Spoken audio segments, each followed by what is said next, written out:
नमस्ते, मी police निरीक्षक Ranjit Mane, Karmala police Thane. Karmala police ठाणेकडून शनिवार दिनांक 6 जून रोजी 10 किलो गांजा जप्तीची कारवाई झालेली आहे. त्याची माहिती मी आपणास देत आहे.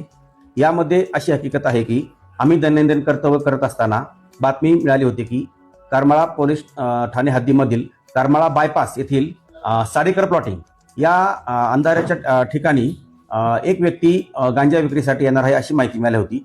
त्यावरून आम्ही सर्व आमचा पोलीस स्टाफ, त्याचप्रमाणे शासकीय पंच, त्याचप्रमाणे वजनासाठी लागणारा तराजू काट्याचा मालक असे सर्वजण योग्य ती पूर्व परवानगी घेऊन आम्ही सदर ठिकाणी गेलो असता एक आम्हाला जो संशयित इसम होता तो आम्हाला पळून जावं लागला.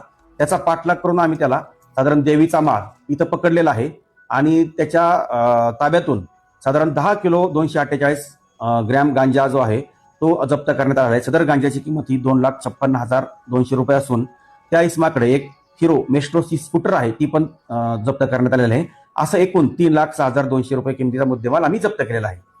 सदरची जी हकीकत यावरून आमचे पोलीस कॉन्स्टेबल अर्जुन भरत गोसावी यांनी फिर्याद दिलेली आहे. त्यामध्ये गुन्हा रजिस्टर नंबर 540/2026 एनडीपीएस ऍक्ट कलम 8(क)20(ब)(2) प्रमाणे गुन्हा दाखल आहे.